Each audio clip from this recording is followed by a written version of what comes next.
أعوذ بالله من الشيطان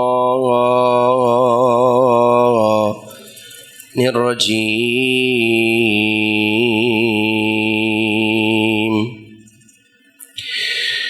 بسم الله الرحمن الرحيم.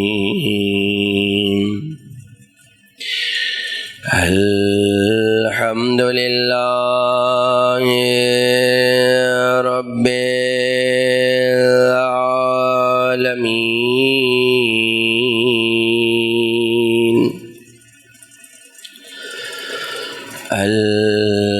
الحمد لله كما هو أهله،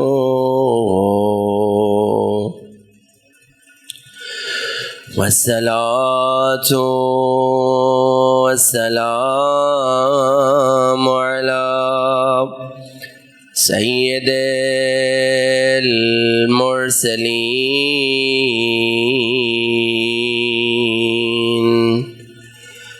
وخاتم النبيين أبي القاسم محمد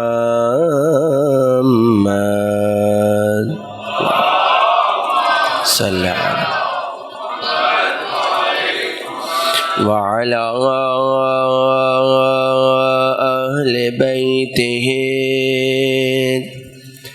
الطيبين الطاهرين المعصومين،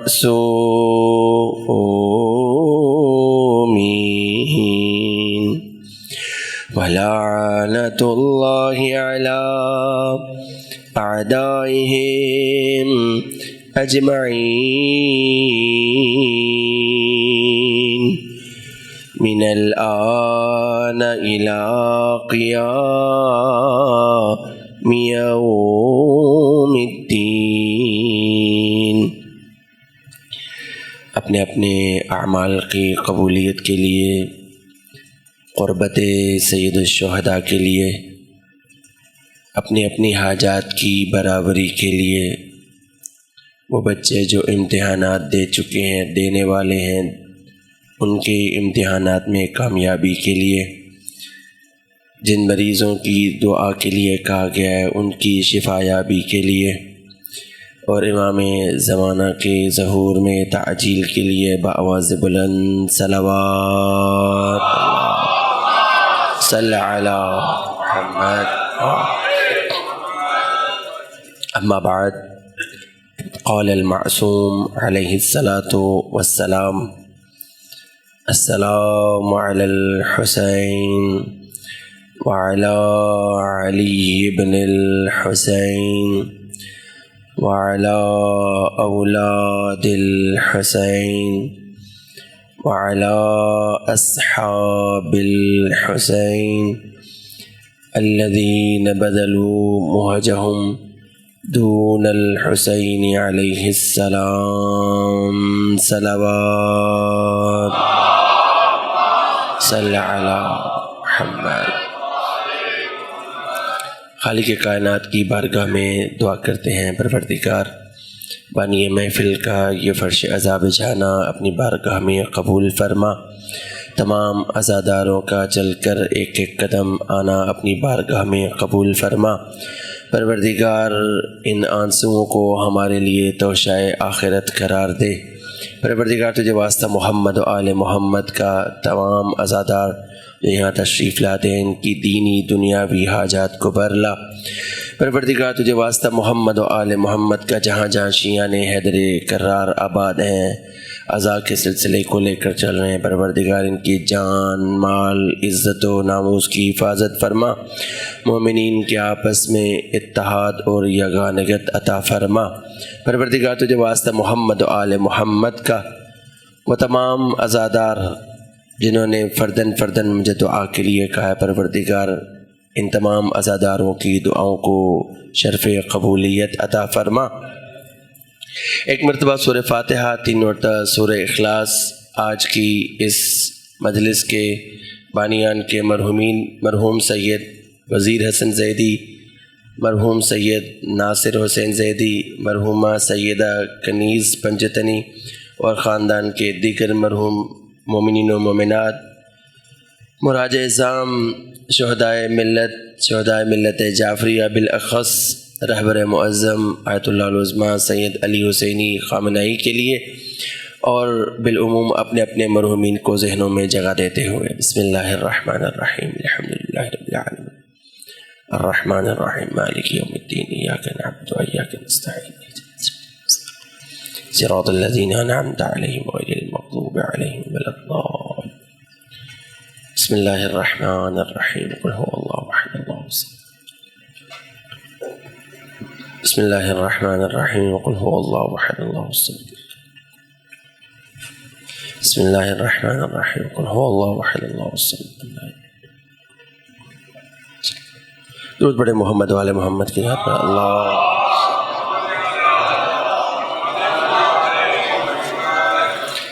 سلسلہ گفتگو کی آج یہ دوسری مجلس اور موضوع سخن زیارت عاشوراء میں موجود وہ اسرار اور رموز، وہ 12 دعائیں کہ جو ہم حسین ابن علی کی ذریح پر کھڑے ہو کر پروردگار کی بارگاہ سے مانگتے ہیں۔ کل مجلس کا کچھ نہ کچھ خلاصہ آپ کے ذہان عالیہ میں موجود ہوگا۔ کل عرض کیا تھا کہ زیارت کا معنی کیا ہے، یعنی ضروری نہیں ہے کہ ہم زیارت کے لیے مکاناً حسین کے قریب ہوں، اگر مقاماً بھی حسین کے قریب ہو جائیں تو پروردگار ہمیں زائر حسین شمار کرتا ہے۔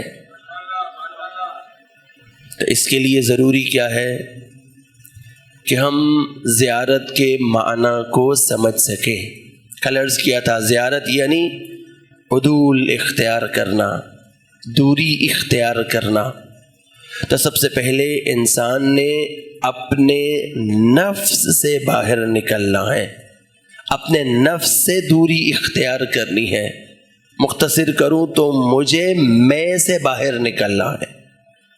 جب تک میں حسین کی ذریح پر کھڑا ہو کر میں کے اندر بس رہا ہوں، تب تک میری دعاؤں میں بھی ہمیشہ میں نظر آئے گا۔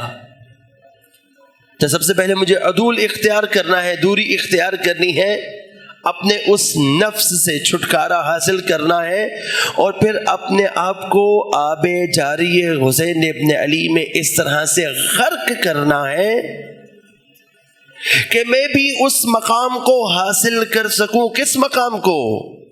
کہ وہ ہستی کہ جو معصومین میں سے نہیں ہے یہاں پر کربلا میں داخل ہوتی ہے اور حسین ابن علی کو سلام کرتی ہے وہ ہستی کہ السلام علیک یا ابا عبداللہ، اور ذریح حسین ابن علی سے اسے جواب آتا ہے وعلیک السلام یا ابراہیم۔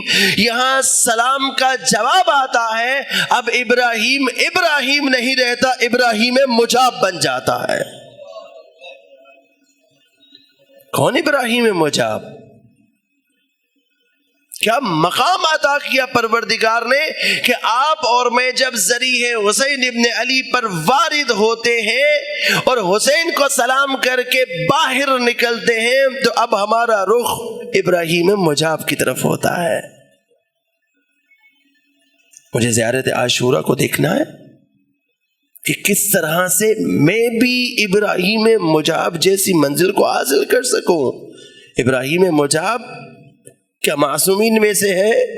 نہ، اگر ابراہیم مجاب بن سکتا ہے تو میں بطور عزادار حسین مجاب کیوں نہیں بن سکتا؟ مجاب جسے جواب دیا گیا ہو، کیسے مجھ پر آشنا ہو، کیسے مجھ پر آشکار ہو کہ میں حسین ابن علی کے ساتھ جڑ جاؤں، کیسے زیارت عاشوراء کے وہ مفاہیم میرے قلب پر متجلی ہو جائیں کہ جب میں ذریح حسین ابن علی پر جاؤں تو اپنے نفس سے باہر نکل کر اپنے آپ کو حسین کی ذات میں ضم کر سکوں۔ پھر کل عرض کیا تھا کہ معنی سلام کیا ہے۔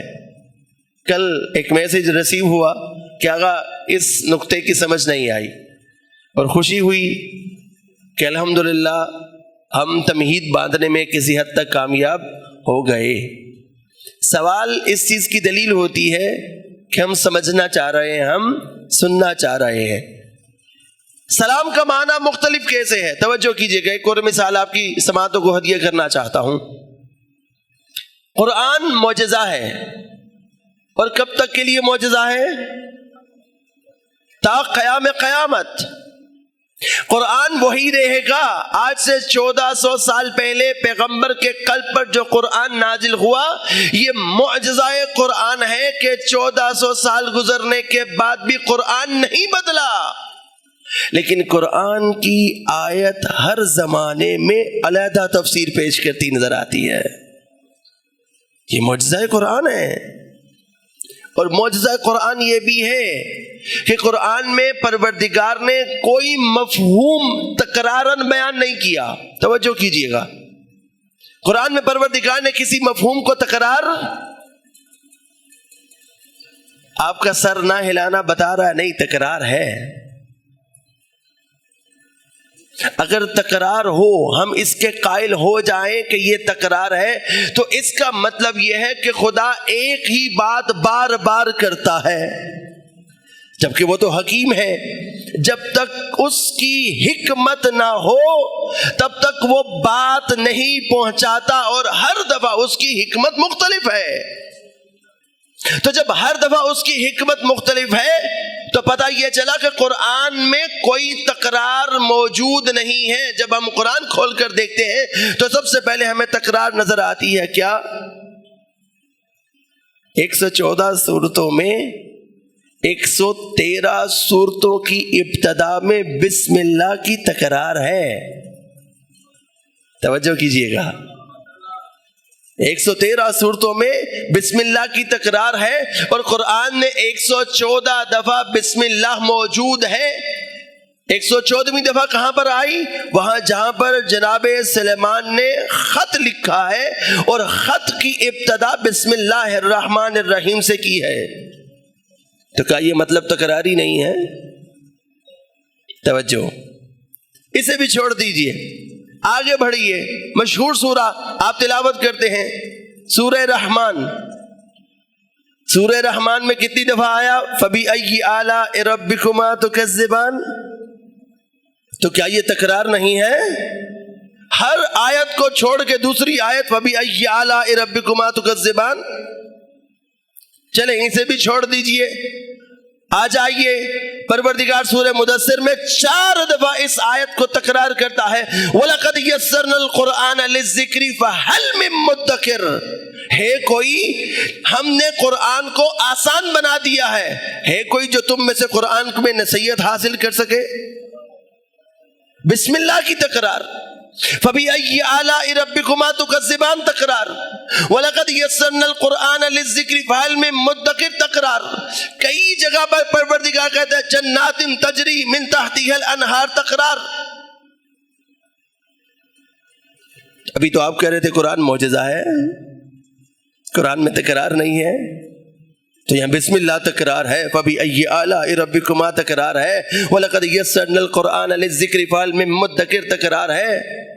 اس کا کیا جواب ہے آپ کے پاس؟ مفسر قرآن آیت اللہ مصباح یزدی وہ فرماتے ہیں آپ نہیں سمجھ پائے، قرآن میں تکرار نہیں ہے۔ توجہ کیجئے گا، خوب توجہ کیجئے، قرآن میں تکرار نہیں ہے۔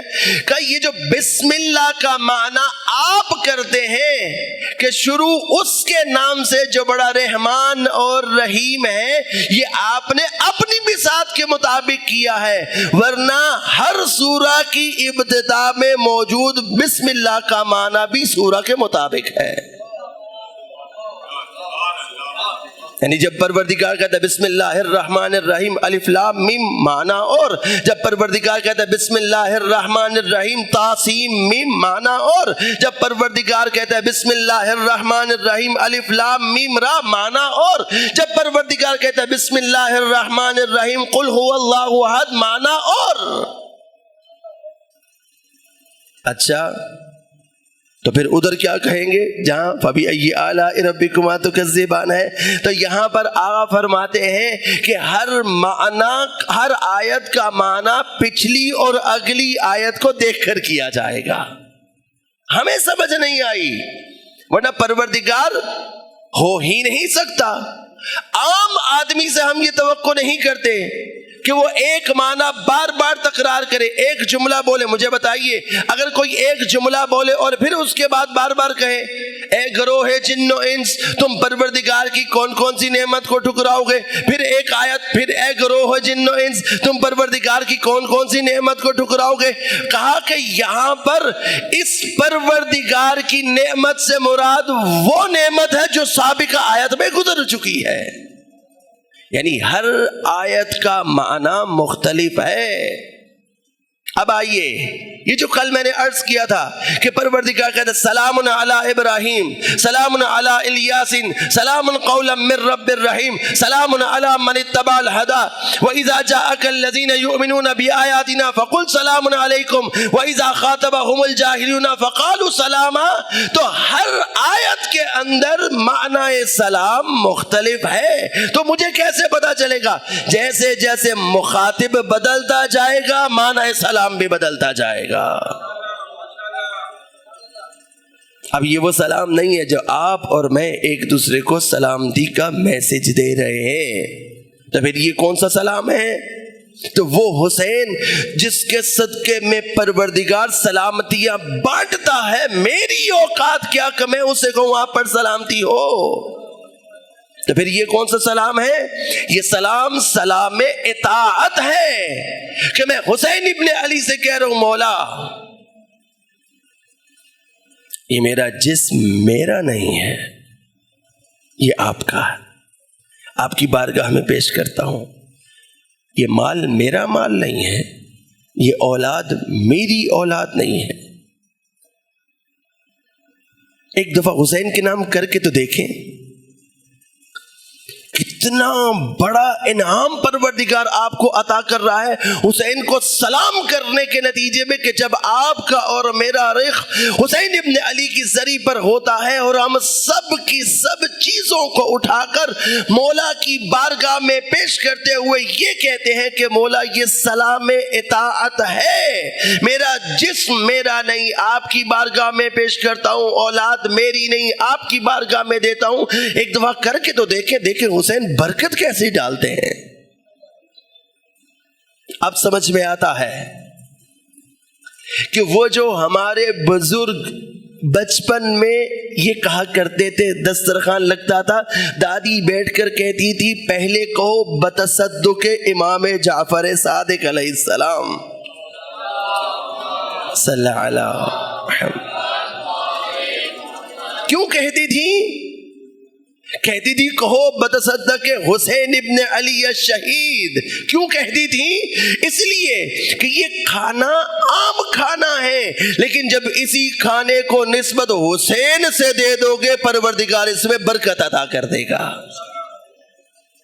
ایک دفعہ میں حسین کی طرف رخ کر کے تو دیکھوں، ایک دفعہ میں اس معنی کے ساتھ حسین کو سلام تو کر کے دیکھوں، پھر دیکھیں پروردگار میرے قلب پر کیسے متجلی کرتا ہے زیارت کے مفہوم اور معنی کو۔ کیا ہم سمجھتے ہیں کہ حسین ہم سے غافل ہیں؟ نہ، مولا ہم سے غافل نہیں ہے، ہم مولا کو تو سلام کر رہے ہیں، لیکن سلام کرتے ہوئے ہماری سوچ اور فکر کسی اور جانب مبذول ہے۔ ایک دفعہ حسین کی طرف اپنے تن من دھن کے ساتھ رخ تو کروں۔ کربلا میں بشر حضرمی عجیب ہے، واقعا عجیب ہستی ہے۔ اس کا ملازم آتا ہے کربلا میں، اور آ کر بتاتا کہ اے آقا مولا، آپ کا بیٹا حکومت نے گرفتار کر لیا ہے اور آپ کی زوجہ بہت پریشان ہے، اسی نے مجھے بھیجا ہے کہ کچھ کرو تاکہ بیٹا آزاد ہو سکے۔ یہ غلام اپنے آقا سے بات کر رہا ہے، بشر حضرمی سے، تو بشر کے کانوں میں حسین ابن علی کے آنے کی آہٹ آئی، قدموں کی آہٹ آئی، تو کہا اے غلام آہستہ بول، آہستہ بول، کہیں ایسا نہ ہو آواز میرے آقا و مولا تک پہنچ جائے۔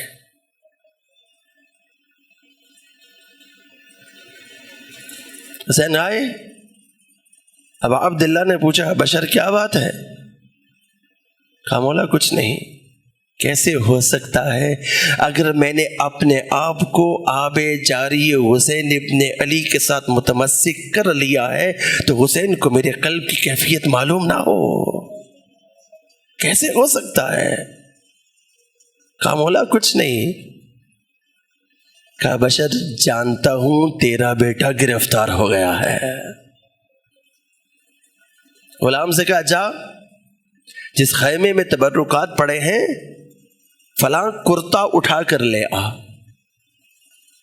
جب وہ کرتا آ گیا تو بشر کو دیا، کہا بشر جا کوفہ کے فلاں بازار میں اس کرتے کو بیچنا، اس کی قیمت 4000 درہم لگے گی، اور یہ 4000 درہم تیرے بیٹے کو چھڑانے میں کام آئیں گے۔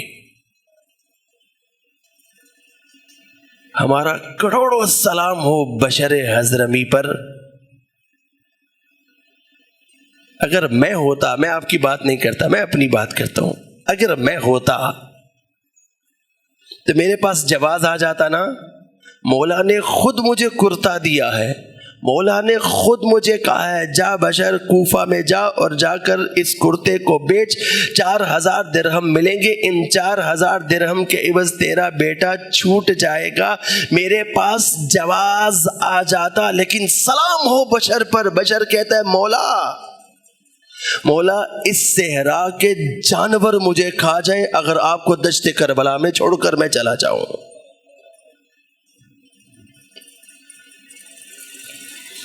میں اپنے آپ کو حسین میں ضم کر کے تو دیکھو، اور یہ وہ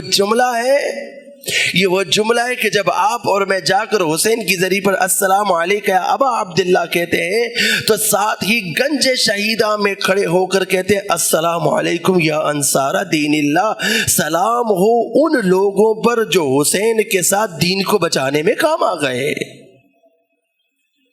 میں توجہ تو کروں، وہ آقا و مولا جو میرے قلب کی ہر کیفیت سے آگاہ ہے، کیا میں بھی اپنے آقا و مولا کے ساتھ جڑا ہوا ہوں کہ نہیں؟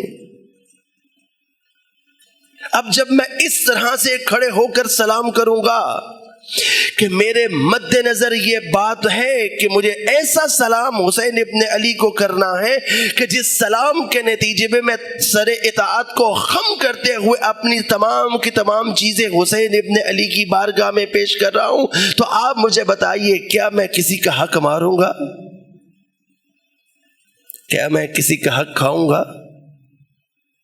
جب مجھے پتا ہے کہ میں نے اپنی اسی زبان کو حسین ابن علی کے پاس گروی رکھوانا ہے سلام اطاعت کرتے ہوئے، کیا اس زبان سے کسی کو زخم لگاؤں گا؟ کیا اپنی ان آنکھوں سے میں کوئی گناہ کرنے کی جرأت کروں گا؟ عزیزو، یہ سلام حسین ہم سے چاہتے ہیں۔ اس سلام کے بدلے میں حسین ہمیں حریت کا پروانہ عطا کرتے ہیں۔ اس سلام کے بدلے میں حسین ہمیں دنیا و ما فیہا سے مستغنی کرتے ہیں۔ ذرا دیکھیے تو صحیح، ہم بعض مومنین کا حال دیکھتے ہیں نا، یا نام حسین آتا ہے آنکھیں چھلکنا شروع ہو جاتی ہیں، یا حسین پہ سلام کرنے لگتے ہیں آنکھیں چھلکنا شروع ہو جاتی ہیں۔ ہم دیکھتے ہیں کہ اتنے مروت والے ہیں، اتنے دل نرم ہے ایسے لوگوں کے. کیوں؟ اس لیے کہ جب یہ حسین کی طرف ملتفت ہوتے ہیں، حسین کی طرف رخ کرتے ہیں، یہ دنیا و ما فیہا سے اپنے آپ کو آزاد کر لیتے ہیں. رخ تو کروں حسین کی طرف. آئیے عزیزو، آج اس دعا کی طرف بڑھتے ہیں. وہ پہلی دعا جو حسین ابن علی کو کے سامنے کھڑے ہو کر زیارت عاشورہ میں ہم مانگتے ہیں، کون سی دعا ہے؟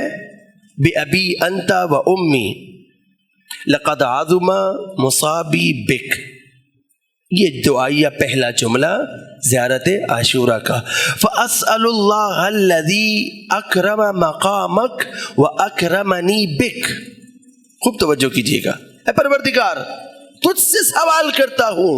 فَأَسْأَلُ اللَّهَ الَّذِي أَكْرَمَ مَقَامَكَ. اے پروردگار، تو بھی کریم ہے اور تو نے تاج کرامت حسین ابن علی کو عطا کر رکھا ہے. پروردگار، تجھ سے سوال کرتا ہوں اسی حسین کے صدقے میں تاج کرامت میں سے تھوڑا سا حصہ مجھے بھی عطا فرما.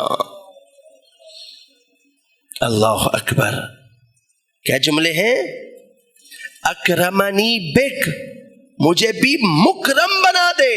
حسین کریم ہے، خدا کریم ہے. ایک کریم پروردگار، تو بھی کریم ہے، حسین بھی کریم ہے.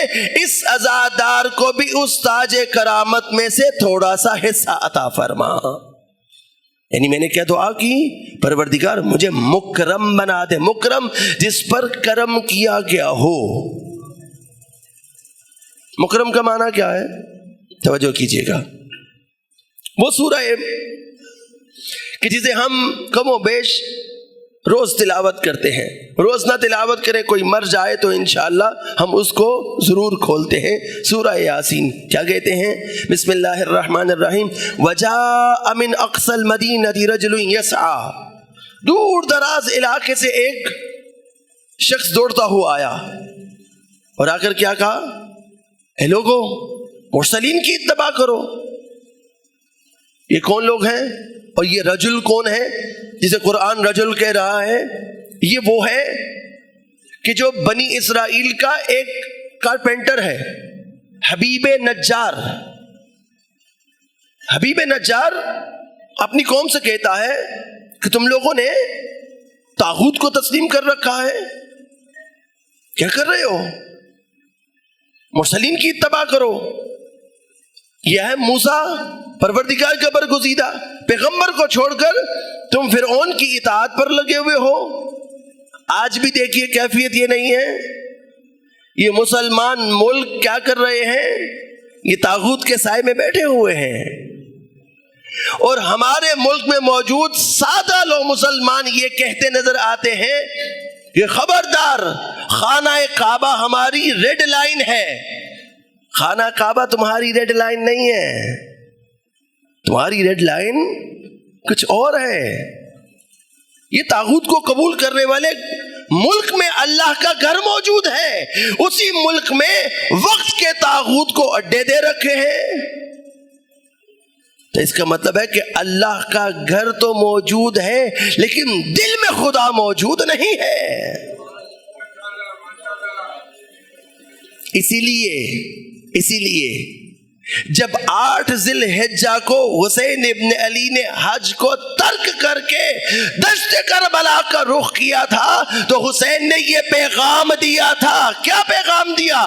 کہ اے لوگو، تم خدا کو تلاش کر رہے ہو اور اسے تلاش کرنے کے لیے اس کے گھر میں آئے ہو. یاد رکھو، اس گھر میں اللہ تمہیں نظر نہیں آئے گا، اس گھر میں تمہیں اللہ نہیں ملے گا. وہ لوگ جو اللہ کی تلاش میں اس کے گھر میں آئے تھے انہیں تو اللہ نہیں ملا، حسین کو دشت کربلا میں پروردگار مل گیا. اللہ اکبر. یا رسول اللہ، یا علی، زندہ باد، زندہ باد.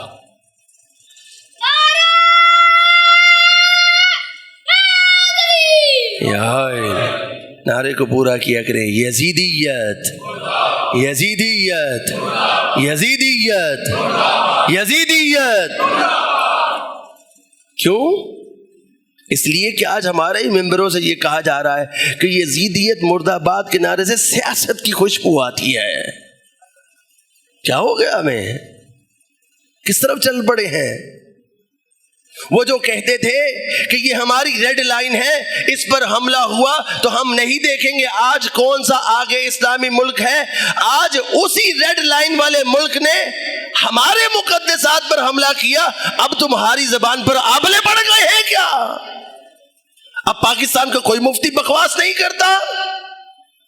اب ان مفتیوں کو کیوں نہیں ہوا کہ یہ مقدسات ہیں، یہ نوازہ رسول ہے، یہ اس کا روزہ ہے اور یہ اس کے عزادار ہیں جو کربلا میں آ رہے ہیں، بصرہ سے پیدل چلتے ہوئے آ رہے ہیں. آج یہ مفتیان دین کیوں نہیں بول رہے؟ پتا چل گیا یہ وہی مفتی ہیں جن کا شجرہ نسب قاضی شرح سے ملتا ہے. زندہ آباد، زندہ آباد، مردہ آباد، مردہ آباد. اللہ سلام.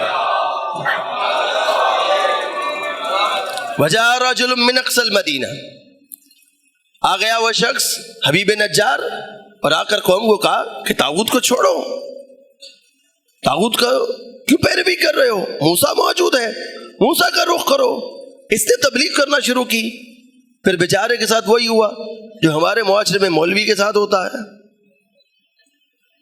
پہلے تو انہوں نے اسے منع کیا، وہ باز نہ آیا، حق گوئی پہ ڈٹا رہا. پھر انہوں نے اسے پکڑا اور قتل کر دیا. اب جب قتل کیا، ذہن میں رکھیے گا، مکرم بتانا چاہتا ہوں مکرم کیا ہوتا ہے.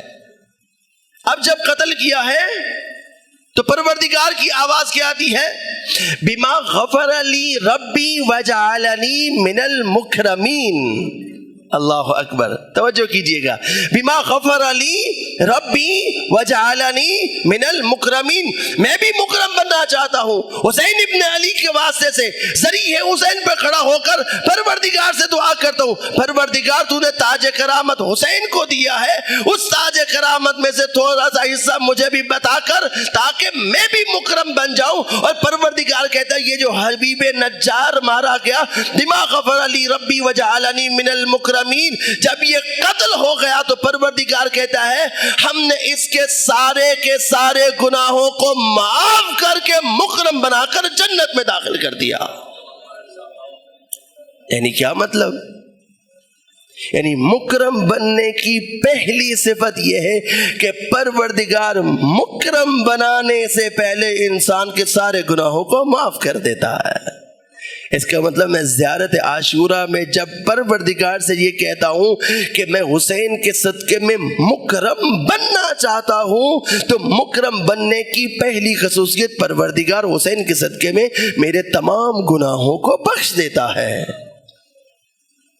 اتنی بڑی دعا. اور شریعت میں قرآن کو اٹھا کر دیکھ لیجئے، آپ کو تفاسیر میں ملے گا مکرم کسے کہتے ہیں؟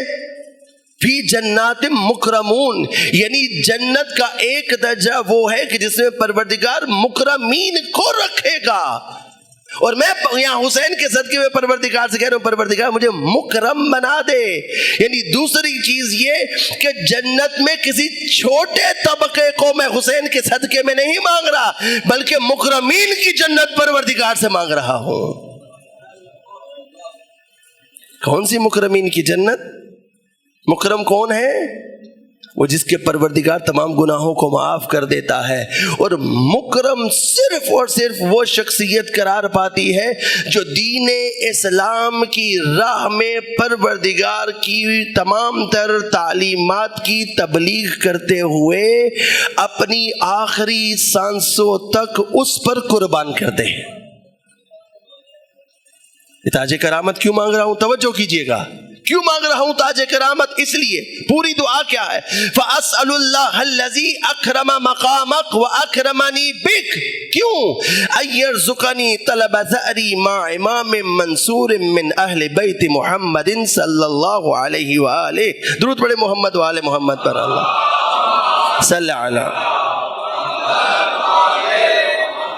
پروردگار تو کریم ہے، حسین بھی کریم ہے، حسین کے واسطے سے اس عزادار کو بھی کریم بنا دے، مکرم بنا دے۔ کیوں؟ اس لیے کہ میں اس قابل ہو سکوں ان یرزقنی۔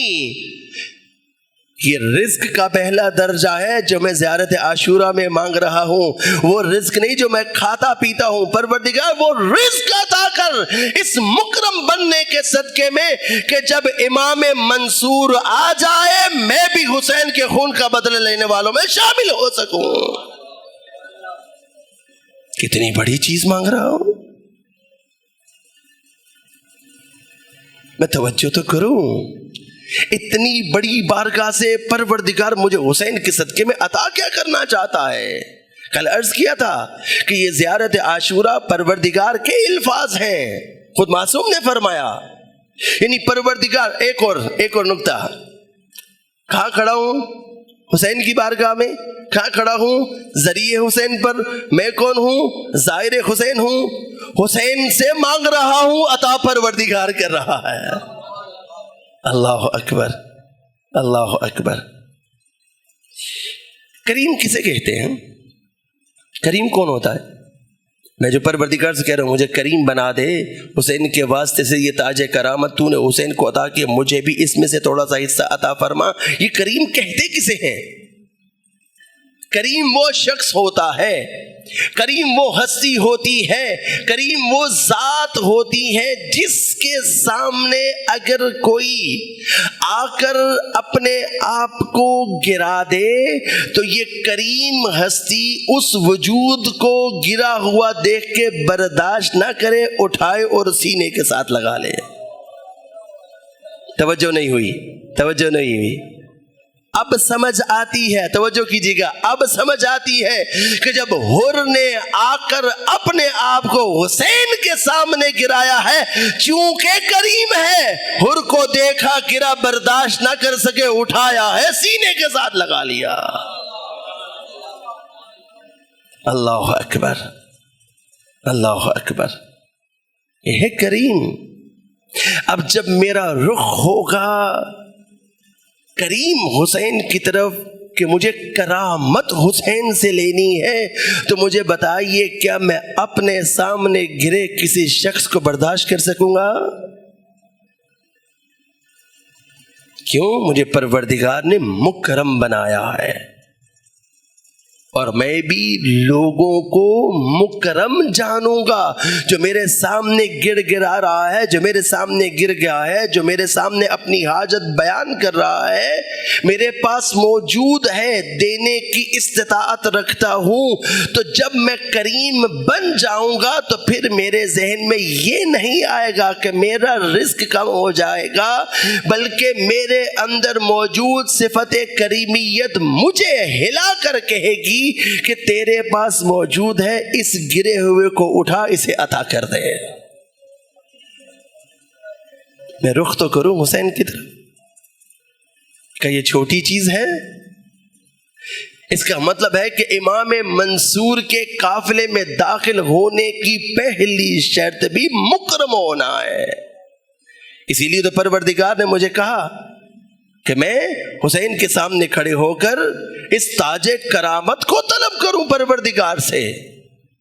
کسی نے امیر المومنین سے پوچھا، صف لی الکریم، مولا کریم کی صفت بیان کیجئے، کریم کسے کہتے ہیں، کریم کون ہوتا ہے؟ کہا کریم کی 4 صفات ہیں، توجہ کیجئے گا۔ ہم نے تاج کرامت حسین ابن علی سے لینا ہے، تو یہ 4 صفات جب تک ہم اپنے اندر پیدا نہیں کریں گے، حسین ہمیں تاج کرامت کیسے عطا کریں گے؟ صف لی الکریم، مولا کریم کی صفات کو بیان کیجئے۔ کہا پہلی صفت یکف سیئاتہ، اپنی برائیوں پہ جسٹیفیکیشن نہیں دیتا۔ جیسے ہی پتا چل جائے یہ برائی ہے، آتا ہے جائے نماز پر پروردگار کی بارگاہ میں سر تسلیم کو خم کر کے پروردگار سے معافی مانگتا ہے۔ اپنی برائیوں پر نہ خود اپنے آپ کو جسٹیفیکیشن دیتا ہے، نہ اپنے کولیگز کو جسٹیفیکیشن دیتا ہے، نہ اولاد کو جسٹیفیکیشن دیتا ہے، نہ والدین کو جسٹیفیکیشن دیتا۔ پتہ چل جائے کہ برائی ہے، اسے روکنے کے لیے اسباب فراہم کرتا ہے اپنے آپ کو۔ یہ انسان کی صفت ہے، اور قرآن بھی بیان کرتا ہے ہماری اس صفت کو۔ کب؟ جب ملک الموت آئے گا اور آ کر انسان کا نامہ اعمال دیکھے گا۔ محمد علی صاحب ماشاءاللہ حافظ قرآن، عالم دین، اچھا جی، نیچے برائیوں کی ایک پوری لسٹ۔ پوچھے گا میاں اتنے عرصے کیا کرتے رہے تم؟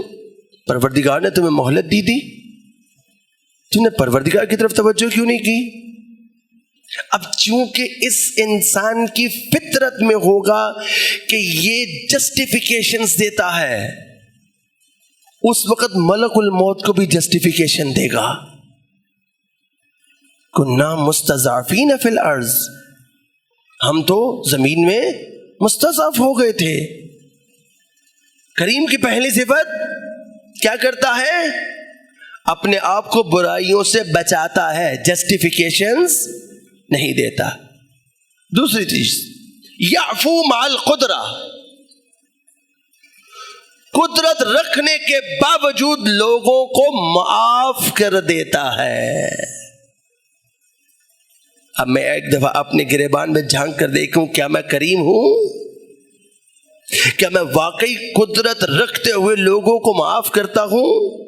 ایک دفعہ میں گریبان میں جھانک کر دیکھوں، کیا ایسا تو نہیں ہے کہ جس سے انتقام لینا ہو میرے ہاتھ میں آ جائے تو میں کہتا ہوں نہیں، ابھی آج اس کو دبا لوں، جسے ہم پنجابی میں کہتے ہیں ڈاڑھ تھلے آنا۔ آئیے، ایک شخص رسول خدا کے بارے میں صلی اللہ علیہ محمد وآل محمد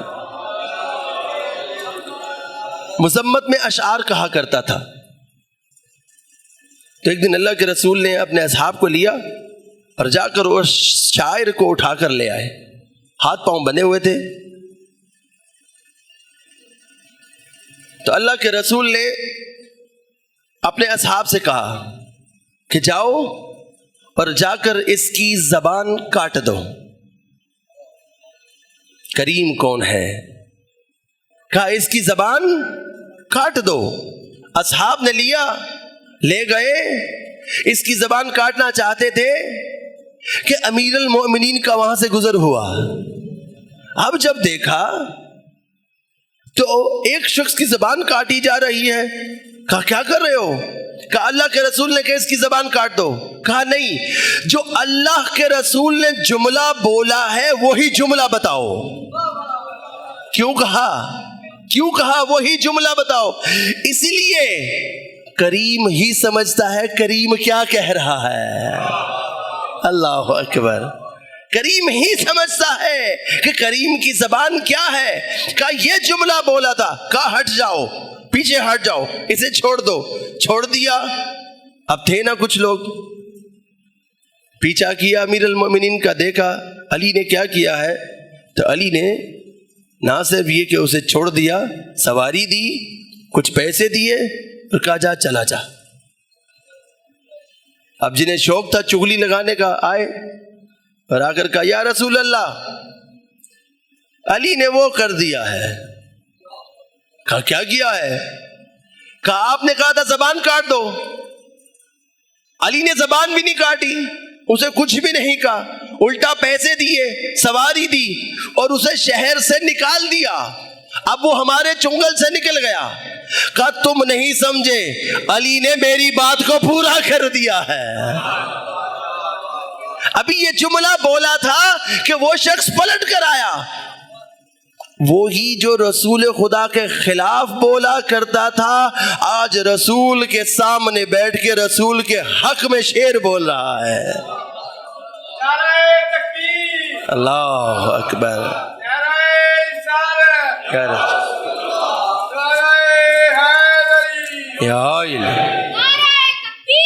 اللہ اکبر، یا رسول اللہ، مل کر یا علی، زندہ آباد، زندہ آباد، مردہ آباد، بے شمار، اللہم صلی علی محمد۔ انشاءاللہ یہی چراغ جلیں گے تو روشنی ہوگی۔ دو صفات، پہلی صفت اپنی برائیوں پہ جسٹیفیکیشن نہیں دیتا، دوسری صفت یعفو مع القدرہ، قدرت رکھتا ہے پھر بھی معاف کر دیتا ہے، تیسری صفت العدالہ، عدالت سے کام لیتا ہے۔ ہمارے ہاں جو رائج ہے یہ مساوات ہے، یہ عدالت، مساوات کیا ہے اور عدالت کیا ہے؟ آپ یہاں سے باہر نکلے، باہر کوئی تبرک بانٹ رہا تھا، اس نے ہر ایک کو ایک ایک جوس دیا، یہ کیا ہے؟ مساوات۔ لیکن میں پہنچا تو میں نے کہا بھائی میں قوی الجثہ ہوں، ایک جوس سے میرا کیا بنے گا؟ تو عدالت کا تقاضا کیا ہے؟ جو جس کا جتنا بنتا ہے اسے اتنا عطا کر دیا جائے۔ ہم اپنے بچوں کو کھانا کھلاتے ہیں عدالت کے ذریعے یا مساوات کے ذریعے؟ مساوات کے ذریعے نہیں، ہم اپنے بچوں کو فیڈ کرتے ہیں عدالت کے ذریعے۔ کیسے؟ بچہ 14 سال کا، اس کی خوراک 2 روٹیاں، بچہ 6 سال کا، خوراک 1 روٹی۔ تو اگر آپ مساوات سے برتتے ہیں تو یہاں بھی 2 چلیں گی، اور پھر سب سے چھوٹا بچہ شیر خار ہے تو اگر مساوات چلتی ہے تو یہاں شیر خار کو بھی 2 روٹیاں دینی پڑے گی۔ اس کا مطلب ہے کہ ہم اپنے بچے کو کھلاتے ہیں عدالت سے، مساوات سے نہیں۔ ایک شخص تھا امیر المومنین کے پاس کھڑا تھا، صلی اللہ علیہ محمد وآل محمد، تو اللہ کے رسول مال غنیمت بانٹ رہے تھے، تو اس نے دیکھا کہ اللہ کے رسول کسی کو کچھ دے رہے ہیں، کسی کو کچھ دے رہے ہیں، کسی کو کچھ دے رہے ہیں، مدینے والوں کو زیادہ دے دیا، مکے والوں کو کم دیا ہے۔ تو دور کھڑا اس نے آواز دی، العدالہ العدالہ یا رسول اللہ، العدالہ۔ جیسے ہی اللہ کے رسول نے آنکھیں اٹھائی، کہا تو مجھے بتائے گا عدالت کیا ہے؟ تو بتائے گا کہ عدالت کیا ہے؟ کیوں کہہ رہے تھے؟ وہ جو رحمت للعالمین ہے خاموشی سے سن لیتے، اسے بتاتے، لیکن اللہ کے رسول نے جب اس پر طنز کیا کہ تو مجھے بتائے گا کہ عدالت کیا ہے، اب اس کا حشر کیا ہوا کہ یہ اس بندے کے ہاتھوں مارا گیا جسے امام العادل کہتے ہیں۔ کون ہے؟ آیا تھا علی کی صف میں اور مرا ہے خوارج کے ساتھ۔ پتا چلا جس کے اوپر طنز رسول خدا کر دے وہ عام ہستی نہیں، پھر وہ جہنم میں جانے والی ہے۔ تیسری صفت عدالت، چوتھی صفت الاحسان، لوگوں پر احسان کرتا ہے۔ وہ اردو والا احسان نہیں، وہ اردو والا احسان نہیں۔ اردو والا احسان کیا ہے؟ اردو میں احسان یہ ہوتا ہے کہ آپ کی حیثیت نہیں تھی، آپ کا میرے اوپر کچھ بنتا نہیں تھا، آپ کے ساتھ میرا کوئی بلڈ ریلیشن نہیں ہے، لیکن پھر بھی میں آپ کے ساتھ نیکی کرتا ہوں۔ اسے اردو میں کیا کہتے ہیں؟ احسان۔ ایسے ہی ہے، یہ کیا ہے؟ احسان ہے۔ لیکن عربی والا احسان کیا ہے؟ سنیے گا، عربی والا احسان یہ ہے کہ اس سے قبل کہ کوئی ضرورت مند آ کر آپ کو اپنی ضرورت بیان کرے، آپ اس سے پہلے اس کی ضرورت کو پورا کر دیں۔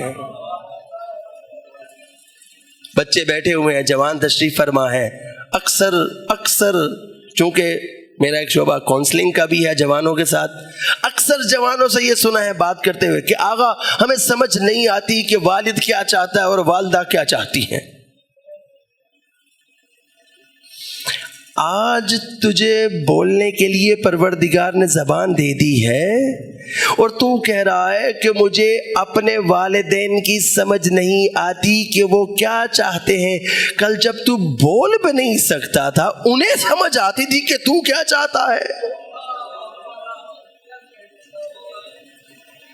میدان میں بیٹھے ہر فرد کے والدین کے صحت و سلامتی کے لیے بلند صلوات. اللہم صلی علی محمد. احسان یہ نہیں ہے. اب میں لوگوں پر احسان کیسے کروں؟ میرے ہمسائے میں لوگ موجود ہیں، مجھے پتا ہے یہ تنخواہ دار آدمی ہے، یہ جوبین ہے، مجھے پتا ہے کہ اس کی تنخواہ تھوڑی ہوگی، 18 تاریخ کے بعد، 20 تاریخ کے بعد، 21 تاریخ کے بعد ہو سکتا ہے یہ 3 کھانوں میں سے 2 کھانوں پر آ جائے. میں رات کو جہاں اپنے لیے کھانا پکاتا ہوں وہاں اگر اس کے 4 افراد کے لیے اپنے گھر کے اندر کھانا پکا کر وقت سے پہلے ایک خوبصورت ٹرے بنا کر اس کے گھر بھیج دوں، یہ احسان ہے. اس سے قبل کہ اس کا بچہ آ کر دستک دے کر کہے کہ چائے کی پتی تھوڑی سی مل سکتی ہے، تھوڑی سی چینی مل سکتی ہے، تھوڑے سے چاول مل سکتے ہیں. احسان یہ ہے کہ میں اس کے مانگنے سے پہلے اس کی ضرورت کو پورا کر دوں. اب جب یہ 4 صفات میرے اندر پیدا ہو گئی تو میں حسین کے واسطے سے کریم بن گیا. اب جب میں کریم بن جاؤں گا تو میں اس قابل بھی ہو جاؤں گا کہ جب وقت کا امام ظہور کرے گا اور آواز دے گا حل من ناصر ینصرنا، تو چونکہ پروردگار نے زیارت عاشورہ کے توسط سے مجھے مکرم بنا دیا ہوگا، میرے اندر صفت کریمیت پیدا ہو گئی ہوگی، تو میرے اندر یہ صلاحیت پیدا ہو جائے گی کہ میرے کان وقت کے امام کی آواز کو سن کر اس پر لبیک کرنے کے لیے تیار ہو جائیں گے. میں توجہ تو کروں، میں مانگ کے رہا ہوں. عزیز رخ کرو حسین کی طرف، اپنے آپ کو ذات حسین ابن علی میں ضم کرو. ایک دفعہ ہماری نسبت حسین سے ہو گئی تو پھر غلطی کی گنجائش باقی. آخری روایت اور آپ کی زحمتوں کا تمام. ہم جب گنج شہیدہ میں جاتے ہیں، پروردگار ہمیں بار بار لے جائے کربلا حسین ابن علی کی زیارت پر. اس دعا کی قبولیت کے لیے درود پڑھے محمد و آل محمد پر. اللہم صلی علی محمد و آل محمد وعجل فرجہم. اور ہر زیارت ہماری معرفت میں اضافے کا سبب قرار پائے انشاءاللہ. جب ہم گنج شہداء میں کھڑے ہوتے ہیں تو وہاں پر یہ گنج شہداء کیا ہے؟ جہاں پر حسین ابن علی نے اپنے اصحاب کے لاشوں کو جمع کیا تھا. تو اوپر نام لکھے ہوئے ہیں. ان ناموں میں ایک نام ابو شعثا کنیت ہے، البتہ یہ نام ہے یزید بن زید. کون تھا یہ ابو شعثا؟ یہ وہ ہے جو حر سے پہلے حسین کے لشکر میں آیا ہے. کم از کم 30 سے 40 کی تعداد ملتی ہے، صرف اکیلا حر نہیں ہے. 30 سے 40 کی تعداد ملتی ہے جو اشقیاء کے لشکر سے حسین ابن علی کے لشکر میں آئے ہیں. انہی میں ایک ابو شعثا یزید بن زید بہترین تیر انداز ہے، بہترین تیر انداز. لیکن کایا کیسے پلٹی؟ جب خط آیا نا ابن زیاد کے پاس تو اسے اس کے بابت پتا چلا کہ حاکم نے کہا ہے کہ حسین ابن علی پر سختی کی جائے. عمر ابن سعد تک پہنچا یہ خط. اسے پتا چلا کہ اس خط میں حسین ابن علی پر سختی کا حکم دیا گیا ہے. چونکہ یزید آیا تھا ہم رکابی میں حر کے، تو حر سے جا کر کہنے لگا حر یہ تو طے نہیں پایا تھا. جب ہم 2 محرم کو پہنچے تھے تو طے یہ پایا تھا کہ حسین ابن علی کو روکنا ہے، لیکن یہ جو خط میں تحریر ہے جو یہ کہہ رہی ہے کہ اگر حسین بیعت کے لیے تیار نہیں ہوتے تو حسین کا سر قلم کر دو، تو ہر مجھے بتا کیا اس عمل سے اللہ کا رسول خوش ہوگا؟ میں تو اپنے آپ کو جہنم کے شعلوں میں محسوس کرنے لگا ہوں، یہ تو طے نہیں پایا تھا۔ کیسے ممکن ہے کہ ہم فرزند رسول کو قتل کر دیں؟ اس نے رخ کیا ابا عبداللہ الحسین کی طرف، لشکر حسین میں آ گیا اور آ کر ابا عبداللہ سے کہا، مولا مجھے دعا دیجیے، میں بہترین تیر انداز ہوں، میرے پاس 100 تیر ہے۔ کون ہے؟ کس کی مائیت میں آیا ہے؟ اشقیاء کی مائیت میں۔ اس کے 100 تیر حسین کے خلاف چلنے تھے، لیکن جب اس کے ظرف نے حسین کی طرف سفر کیا ہے، وہی 100 تیر جو حسین کے خلاف چلنے تھے اب حسین کی مائیت میں چلنے لگے ہیں۔ میں توجہ تو کروں حسین کی طرف،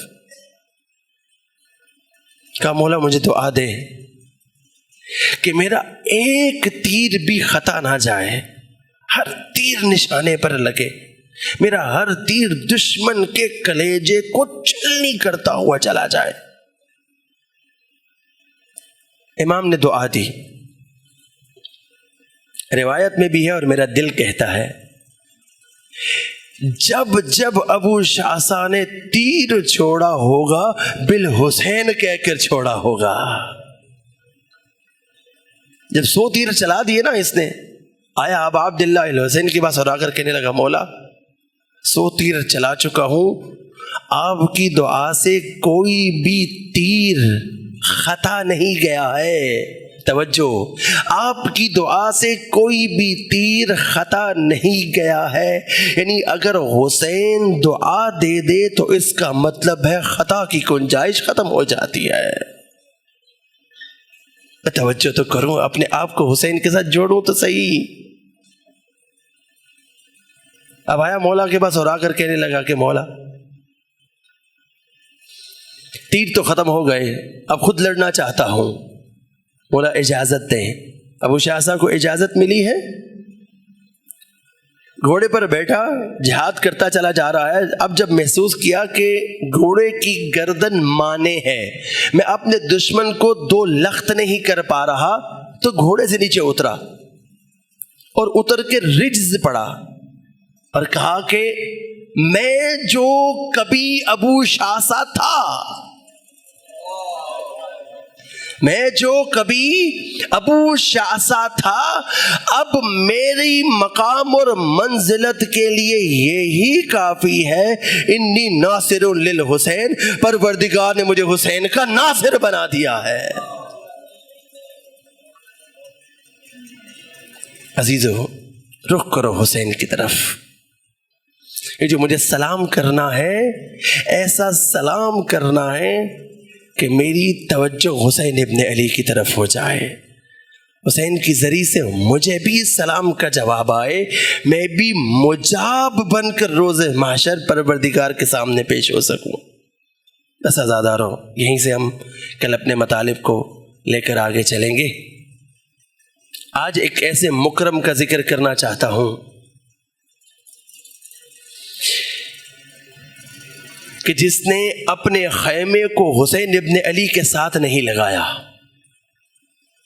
جہاں حسین کا خیمہ لگا دیکھتا تھا وہاں اپنا خیمہ نہیں لگاتا تھا، لیکن ایک موقع ایسا آیا جہاں اس کا خیمہ پہلے لگا ہوا تھا، حسین بعد میں اس جگہ سے گزر رہے تھے، تو حسین ابن علی نے زہیر کے خیمے کے بالکل سامنے اپنے خیمے کو لگایا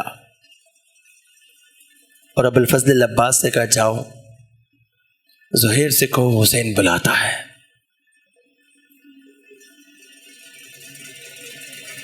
جب پیغام آیا نا کہ حسین بلا رہے ہیں، یہ کھانا کھا رہا تھا، اس نے نوالا وہیں پر چھوڑا،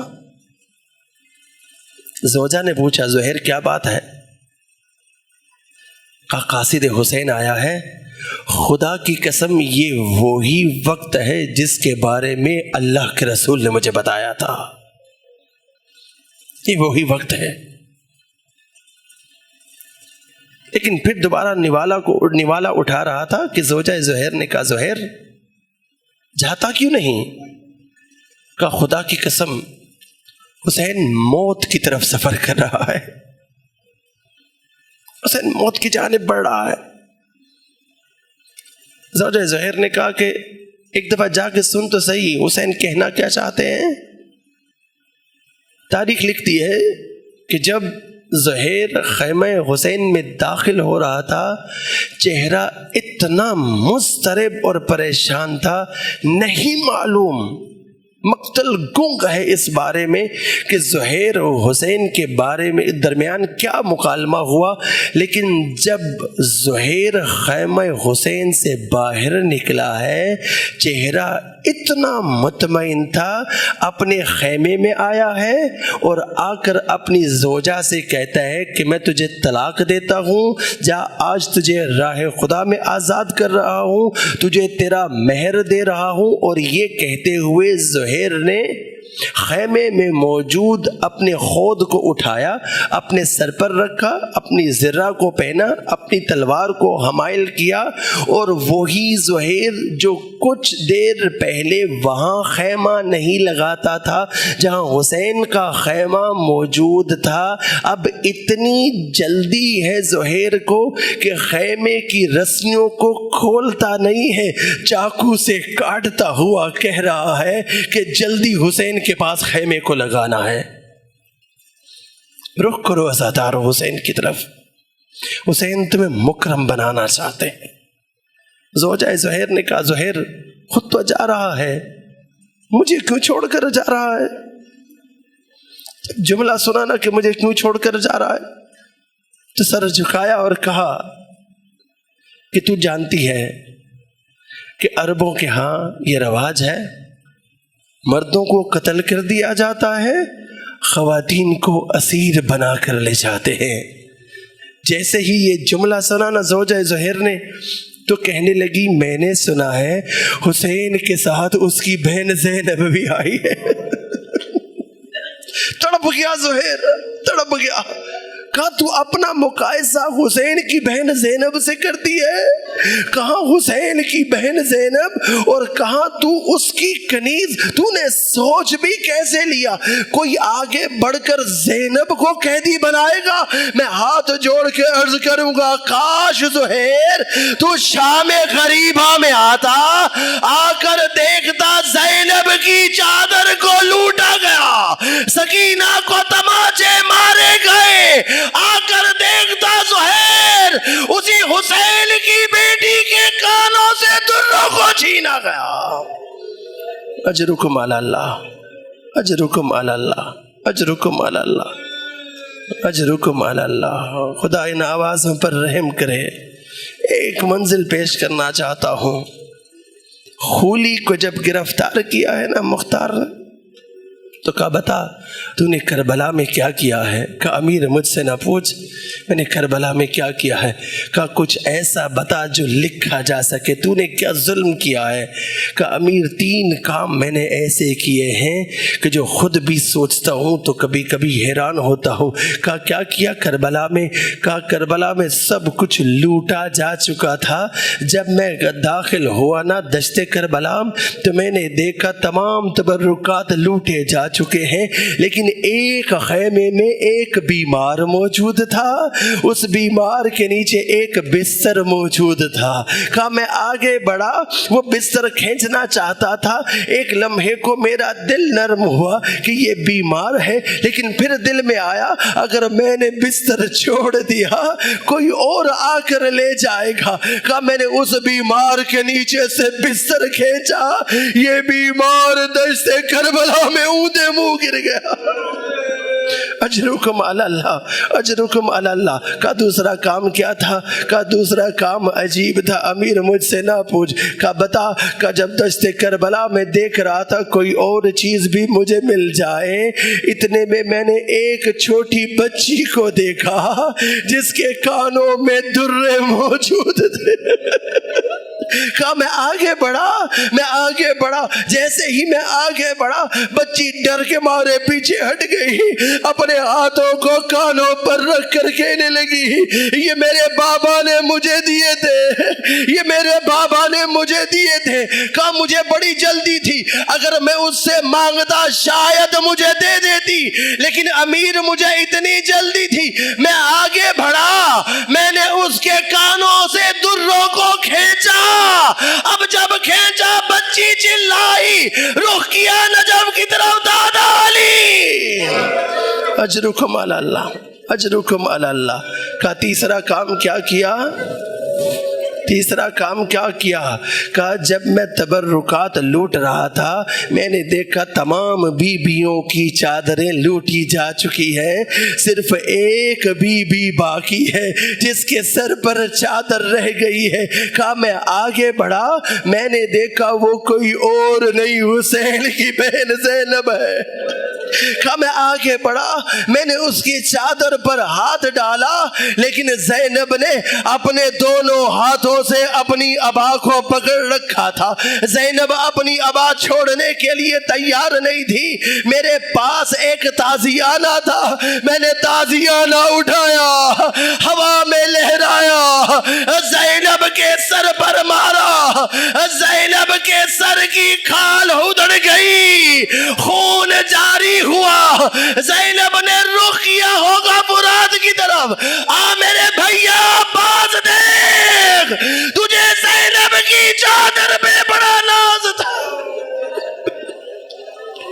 ماتم حسین سر سے چھینی میں صدا دیتی رہی، تو نہ آیا غازی، جب ردا سر سے چھینی میں صدا دیتی رہی، تو نہ آیا غازی، جب ردا سر سے چھینی میں صدا دیتی رہی، تو نہ آیا غازی، ہم کو پانی نہ ملے تیری خوشبو تو رہے، تیرے بازو نہ کٹیں چاہے مشکی زاچ دے، یہ مگر ہو نہ سکا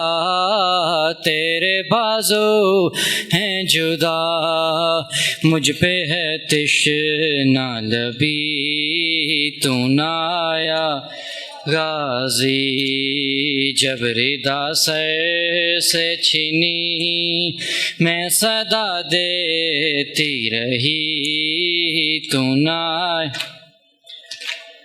جب ردا سر سے چھینی میں صدا دیتی رہی، تو نہ آیا، دھوپ میں تو تھا شجر تجھ سے آباد تھا گھر، ہے برہنا میرا سر کیا نہیں تجھ کو خبر، اے علمدار وفا اس بہن کو باخدا، تجھ سے ڈھارس تھی بڑی تو نہ آیا غازی، جب ردا سر سے چھینی میں صدا دیتی رہی، تو نہ آیا، آ گئی شام علم لٹ گئے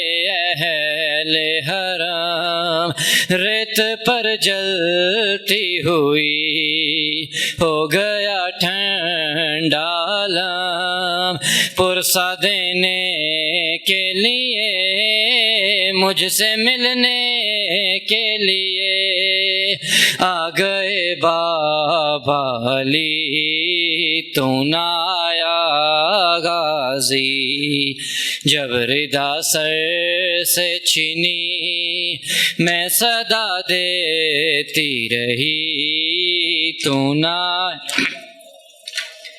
قید خانے میں قضا جب سکینہ کو ملی، دے کے کرتے کا کفن بچی دفنائی گئی، اس گھڑی نام تیرا صورت نعت علی بس میں دہراتی رہی تو نہ آیا غازی، جب ردا سر سے چھینی میں صدا دیتی رہی تو نہ آیا۔